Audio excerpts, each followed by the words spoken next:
Friday, November 9th on Lake Superior.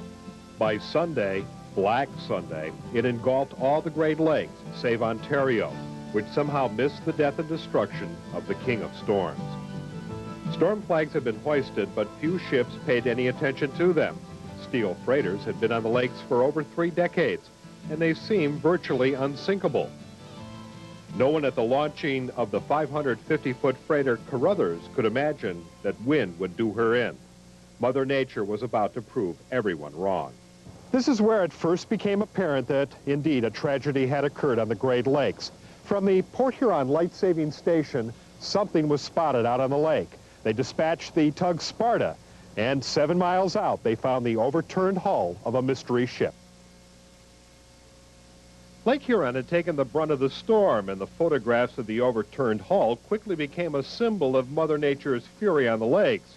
But the mystery ship was only the beginning of a week's worth of bad news. On Lake Michigan, 2 ships had run aground on Washington Island, near the tip of the Door Peninsula. The Louisiana caught fire and burned, and the Halstead was thrown onto the rocks nearby. All crew members escaped without injury. But that wasn't the case just 12 miles north of the island. The tug James Martin was slowly sinking, trying to pull the barge Plymouth through 30-foot waves. The captain of the Martin signaled the Plymouth to drop anchor, and the tow line was severed. The crew of the Martin made it to safety. The Plymouth disappeared with 7 souls. Tethered to an anchor down, the Plymouth rode the storm. Abandoned near Gull Island, 7 souls remained aboard.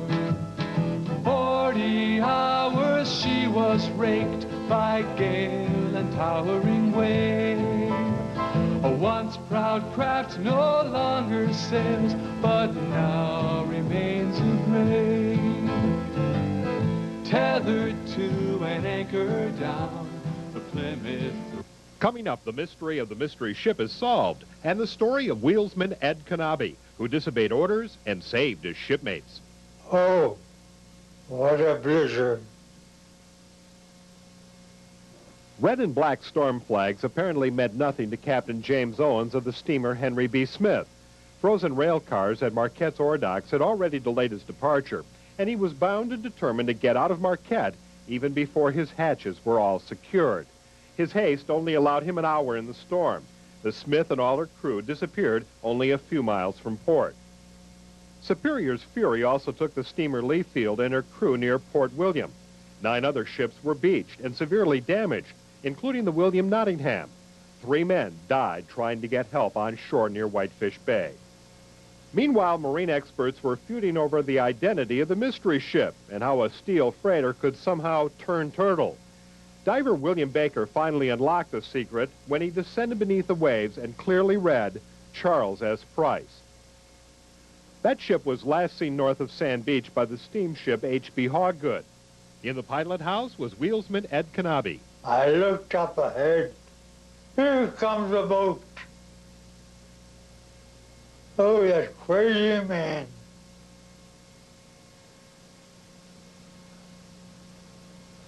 Coming out into a storm like this, about a 90-mile gale. How much stronger, I don't know. Kanaby and the captain of the Hawgood were the last people to see several of the vessels lost on Lake Huron. Sunday morning, they spotted a small package freighter barely making it through the wave. He said, "That's the Regina, a Canadian ship." I said, "Looks like we're going to have company." So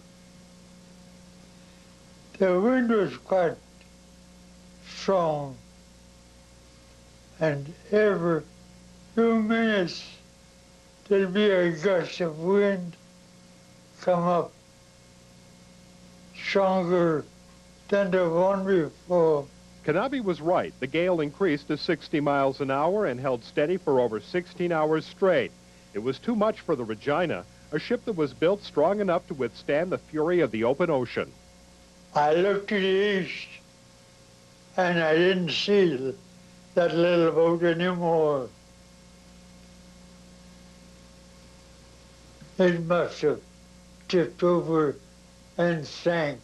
The H.B. Hawgood sailed on, meeting the Isaac Scott around 3:30 Sunday afternoon.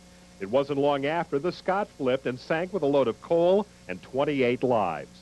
We got by the Isaac Scott, and the captain called down, and he said, "We gotta turn around and go in deeper waters." That scared me. I thought to myself, "Oh no, you don't. Not as long as I'm a woodsman." And I gave her a port wheel, and I threw the ship out of control. Not while I'm the wheelman will the Hawgood seek deep water. The sirens of Lake Huron wish to taste another cruise. Our plates are bent by gouging waves as we face the cruel nor'easter. I'll beach her at Port Edward, and that's all that I will do. The Hawgood made it to the far end of Lake Huron before grounding near Port Edward. Kanaby had saved the crew from certain death and even went on to make 2 more runs that year before the lakes froze up. Wreckage and bodies confirmed the disaster that Kanaby knew had happened. 8 ships had sunk on Lake Huron with all hands. Incredibly, even the 6-month-old James Carruthers was lost, the largest freighter on the Great Lakes. Joining the Carruthers on the bottom, the Hydrus, Argus, Regina, Wexford, John McGeehan, and Isaac M. Scott. The mystery ship, Charles S. Price, finally settled to the bottom November 17th, and Lake Erie added 6 more to the death toll when light ship number 82 disappeared near Buffalo. No one lived to explain exactly why these ships flipped over and sank, but there were 3 messages that offered some good clues. Captain Hugh Williams of Lightship 82 sent a message to his wife. "Goodbye, Nellie, ship breaking up fast." And 2 messages were found inside bottles. One, allegedly from the doomed freighter H.B. Smith, was eventually considered a cruel hoax. But another bottled goodbye from the barge Plymouth was all too real. U.S. Marshal Chris Keenan had another crewman help him write a goodbye to his family. He said the tug Martin left without ever saying goodbye, and that they had lost a man while battling the storm for 40 hours. He felt his end was near and asked his family to pray for him and to collect $35 that the shipping company still owed him. Still to come, a Saginaw man remembers his trip through the King of Storms when he was just 11 years old. The waves were anywhere from 35 to 40 feet high, the worst they had ever been. And we'll visit several of the sunken ships and see what they look like today. Bodies and wreckage continue to wash ashore all along Lake Huron's east coast, but not all the news in Goderich was bad. Here at the Goderich branch of the Huron Library, they keep the Signal, the newspaper of that era. And in the article published right after the storm, Awful Marine Disaster on the Great Lakes, there's a mention of how the Turret Cape safely made port. And aboard the Turret Cape was Saginaw resident Ted Bullard. I can't recall, as of the moment, the day that we were able to pull into Goderich Harbor, but when we pulled in there, the town band was down there. I would say that most of the citizens of the town were there cheering and waving us in. Bullard's best friend Tom was the son of Captain Patrick McCarthy, skipper of the Turret Cape. Ted and Tom were 11 years old when they rode out the King of Storms on both Lake Superior and Huron. Obviously, when we got in the neighborhood of Goderich, Ontario, there was no possibility of getting in there. At that time, the waves were anywhere from 35 to 40 feet high, the worst they had ever been. And the wind was up to 70, 80, and 90 miles an hour in spasms. The turret Cape spent 2 days trying to make port in Goderich. The steamer Wexford, also trying to get in, never made it. Her distress signals were heard until she plunged to the bottom with her crew aboard. Well, I just have to say that we were the luckiest people in the world. And again, the type of ship that we were on was the answer to our being saved. The bodies of many of the victims of the storm of 1913 washed ashore in Huron County, Ontario, in the town of Goderich. And on the outskirts of town here in Maitland Cemetery can be found a memorial where they're remembered today.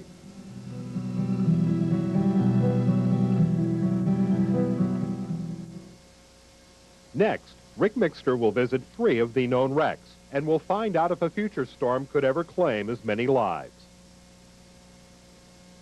There are 2 markers that commemorate the Great Storm of 1913. This one here in Goderich, Ontario, and another near Lexington, Michigan. But perhaps the greatest tribute to the storm is the ships themselves. But in order to visit these artifacts, you're going to have to get wet. A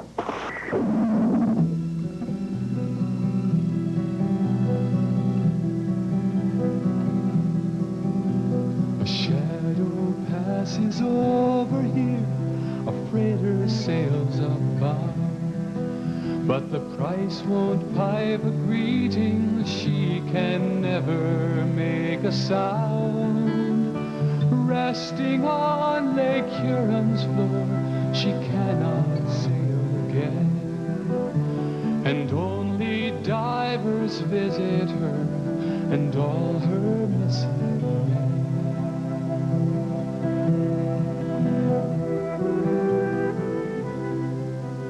The Charles S. Price was the first of the freighters to be located.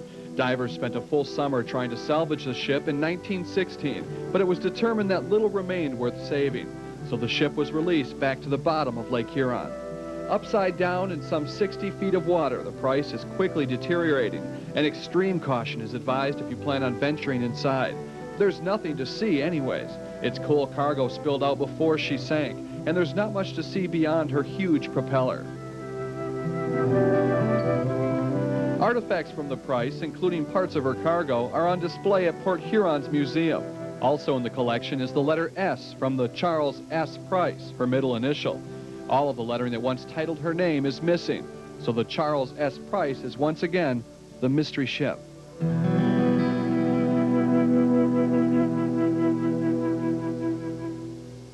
4 other freighters took a half-century to find. In 1971, the Isaac M. Scott was located by Kent Bellrichard in 200 feet of water off Thunder Bay Island near Alpena. A year later, the Argus was found by Dick Race in 225 feet of water, 13 miles off Michigan's Thumb. In 1985, the John McGeehan was discovered in 175 feet of water, 10 miles off Port Hope by wreck hunter David Trotter. All of the freighters were found upside down in deep water, far below recommended sport diver limits. Luckily, it wasn't long before Lake Huron gave up another ship, and this one was in 80 feet of water. That's what a shipwreck looks like, the Regina coming up on the graph. The Charles S. Price will always be remembered as the mystery ship, but the Regina had quite an enigma, too. In fact, many so-called marine experts thought the mystery ship off Port Huron was the Regina, except for her owners, who said the black hull was much too big and the wrong color. Headlines even claimed another ship was foundered beneath the Regina. But no news story caused more of a stir than when the body of the chief engineer of the Price, John Groundwater, was found wearing a Regina life belt. Most believed that the 2 ships had collided, and in the confusion, life belts were donned by anyone who could grab them. But diver William Baker, who discovered the mystery ship was the Price, saw no evidence of collision, and most of the Regina's bodies came ashore frozen stiff in lifeboats. A better explanation of the life belt mix-up was that people were robbing bodies for collectibles, and when police started investigating, someone returned the belt to the wrong body. The collision theory was completely disproven when a team of divers found the Regina 73 years later. We were looking for a tugboat that was supposed to be in the area, and it was completely by accident we ended up on this one, although not such by accident. Some of the old fishermen had been hitting into this thing quite regularly, and I think it was thanks to one of them that actually put us right within the area. I felt that we could get within a quarter mile of it. We hit it the first pass the first day, so. This one was special, though. I mean, to find something that I felt actually changed history, it was always thought this one collided with the Price, and never did, so I guess that's kind of what I really feel the most satisfied about. Found upside down and just a few miles from shore, the Regina has since become the star attraction of the Sanilac Underwater Preserve. Proud Regina upside down, cannot see the sky. For 7 decades she was lost, with all her goods inside. Now only divers run their hands along her rusting name, and fish glide her companion ways where men won't walk again. Proud Regina upside down, cannot see the sky.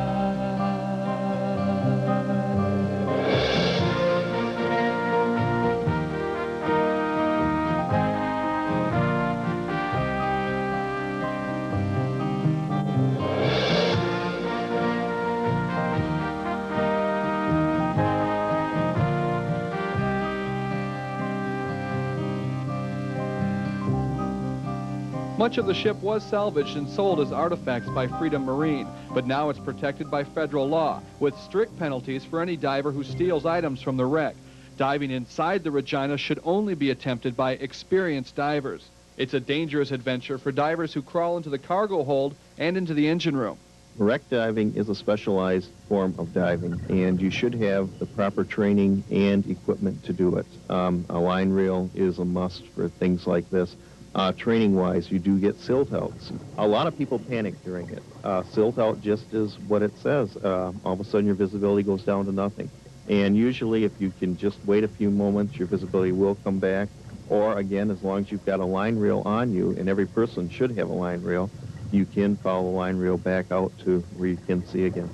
There's still plenty to see even if you don't go inside the wreck. The debris field changes with shifting sands, unveiling new artifacts nearly every time you dive. Again, it's a felony to remove items from the wreck without a permit.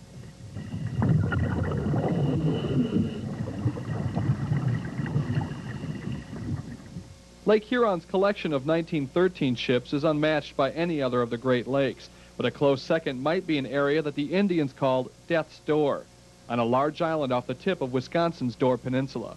It was here on Washington Island that the Louisiana grounded and caught fire, and nearby the Halstead was beached.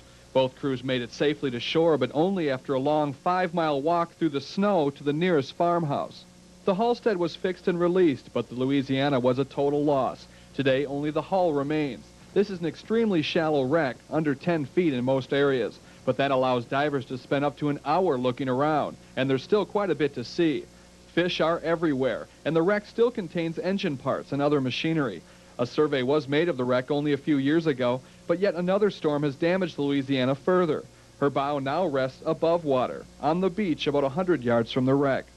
Washington Island is also home to a large rudder, which some believe to be from the barge Plymouth, lost only 12 miles north of Washington Island. But no evidence has ever surfaced from the wreck to prove she was the Plymouth, and the location of the remains, only a few yards from the Poverty Island lighthouse, should have been seen by the keeper who used to live on the island full-time. Some believe the wreck is out in the middle of the lake, explaining the fact that the body of Chris Keenan was found just miles from Manistee, near where his bottle washed ashore. The captain of the Plymouth was found a month later near Muskegon. 5 others were never found. There are 2 other wrecks within sport diving limits that were involved in the Great Storm. The shallow wreck of the barge Salver is near the harbor breakwall in Muskegon. In 1913, the Salver was the Turret Chief. She was grounded at the tip of the Keweenaw Peninsula and considered a total loss. A shipwreck in the Thumb Area Preserve was also beached during the Great Storm. The A.E. Stewart was aground with several others near Whitefish Bay. Today, her remains carry the name Glenarchy, sunk in a collision in 1924. The rumor is that the Wexford was found in 1975 off Kettle Point, but newspaper articles say that the Salvers were to give up artifacts to the Goderich Museum. Nothing was ever donated there. The museum does have the life ring from the James Carruthers, which is used in a memorial service every year. And Lake Superior has yet to give up its 2 ships, the H.B. Smith near Marquette and also the Leafield sunk near Fort William. The devastation from the Great Storm has never totally been added up. To ports like Cleveland and Milwaukee, the devastation took millions of dollars to repair. The death toll was never determined. Ship rosters were incomplete. We do know a little over 240 sailors lost their lives battling the Great Storm of 1913. Could yet another great storm devastate the lakes? Most Great Lakes ship captains don't think so. Technology has improved navigation and has also given the skippers weather information never before available. Ships haven't changed much over the years. In fact, the E.M. Ford predates nearly all the freighters lost in the Great Storm, and she's still delivering cement today. What has changed is the attitude of the captains and the owners. Cash bonuses for crews who bring in the most cargo are now outlawed, and the safety of the crew is now the #1 priority. So you look the elements and you get as much information that you possibly can from the Weather Bureau, from other ships, get all the facts that you possibly can, then maybe attempt. And maybe you might turn around and come back. That's what happened to me at the Straits the other day. I thought it was less out there, and I took off from Rabbitback at St. Ignace, and we came out to Pole Reef visited, and I met the Welson out there, and he said, hey, there's 10-foot seas out here. It's hard right, and back to Rabbitback, and down went the, is at the port anchor. That's the way it goes. Bigger storms are always possible, and the Great Lakes are notorious for reminding us that no ship, no matter how big, can take the worst that the Great Lakes has to dish out.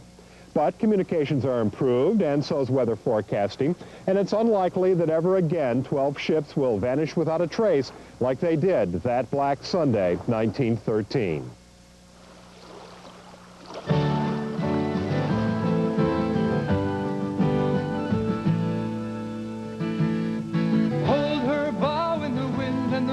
The deafening scream of the storm. Many iron boats rolled in the crashing gale far off of the Michigan shore.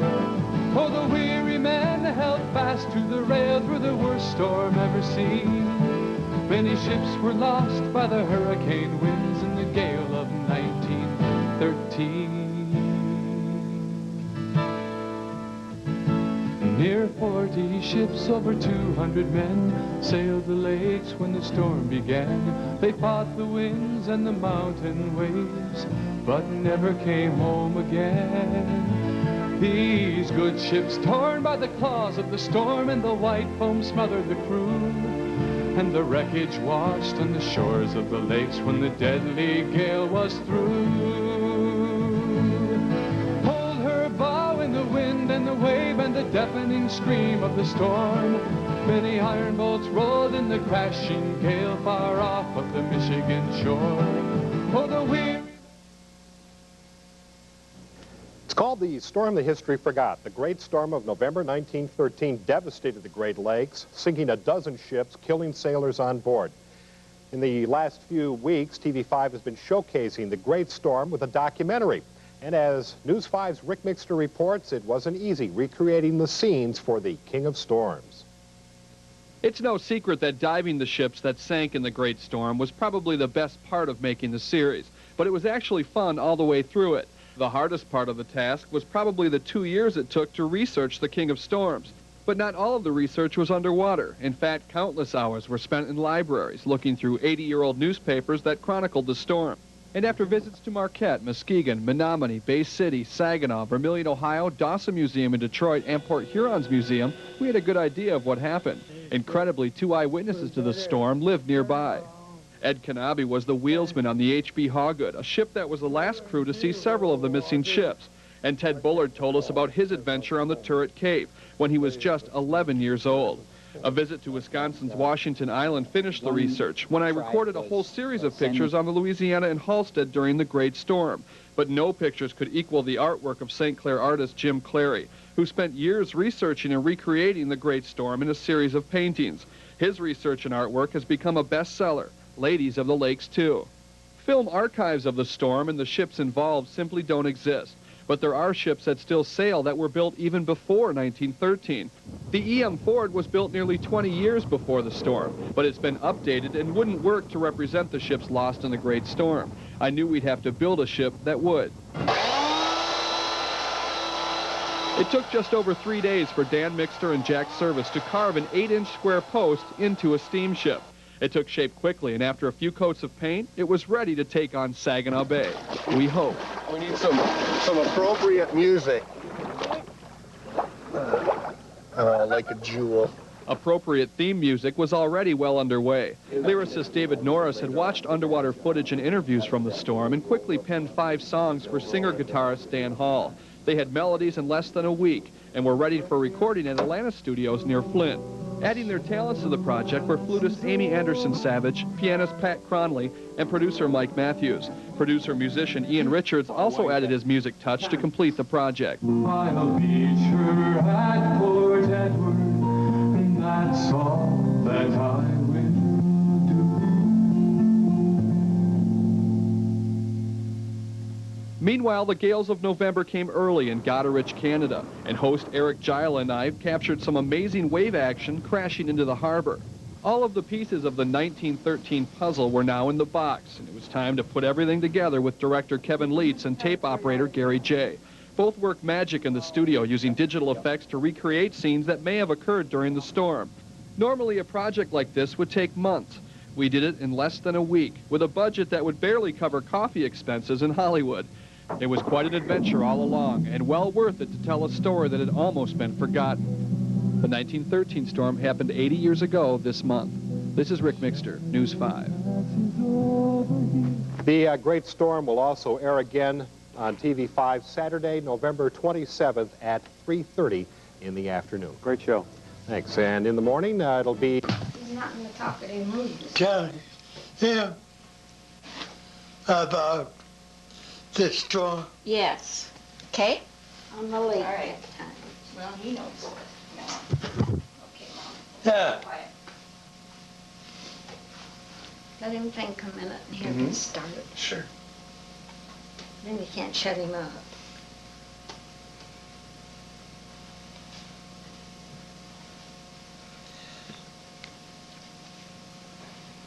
When was the storm? Ask him what they did.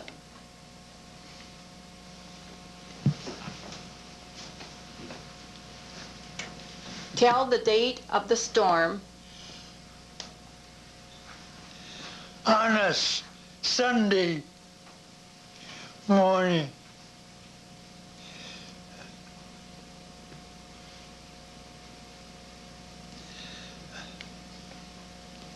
That's a long time ago.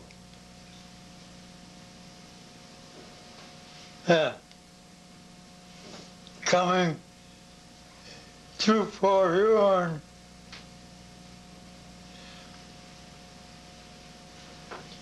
Fellow says to me, says, see that ship? I said, yeah. He said, that's the Regina, a Canadian ship.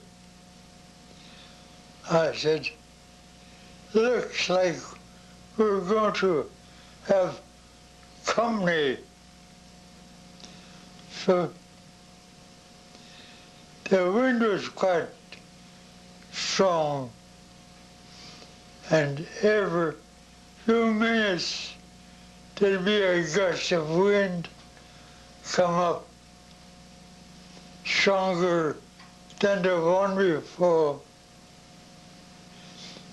But it never ceased, stayed right there until the next gust of wind come up, still stronger. By the time we got to Harbor Beach, it was really a blown. We went on further about Port Hope, and the captain called down. He says, get pretty strong. Gotta turn around, go back. So, out of port, turned around, and headed south.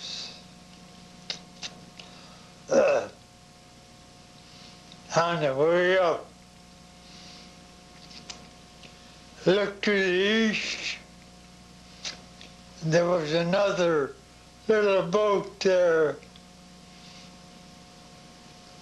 Don't know what it was, but later somebody said that was a Wexford.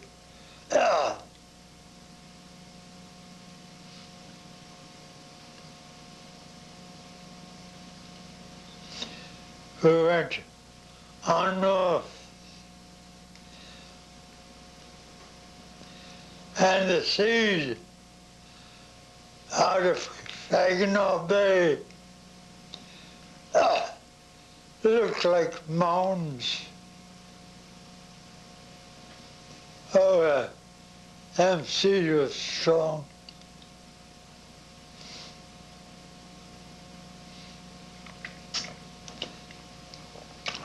So the captain said, we gotta turn around. So, out of port, headed south. And the Regina was about 2 points east of us.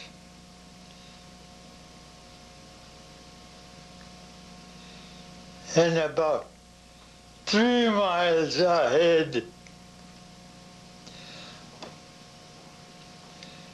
But we didn't see her turn around.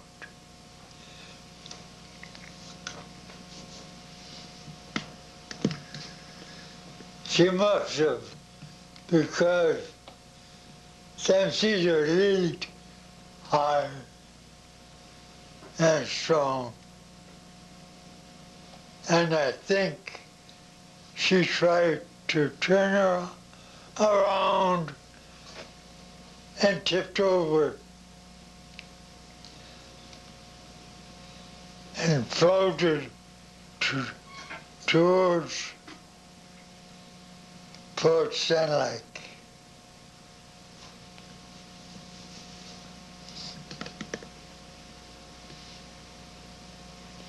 And on the way back,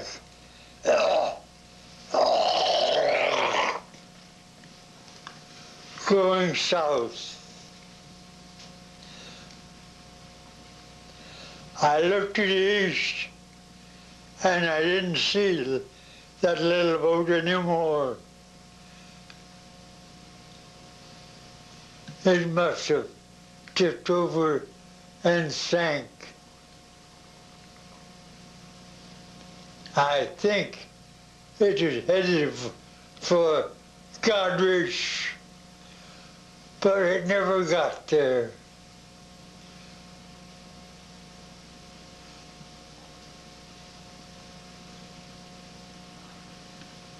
So,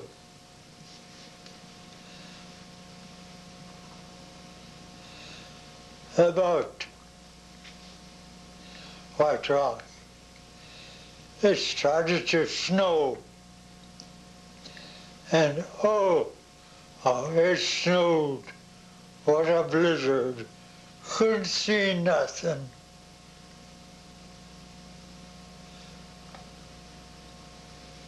So we kept on going.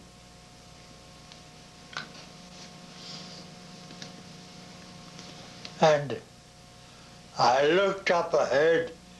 Here comes a boat.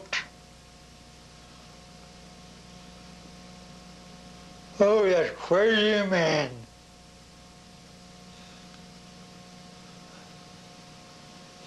Coming out into a storm like this. About a 90-mile gale. How much stronger, I don't know.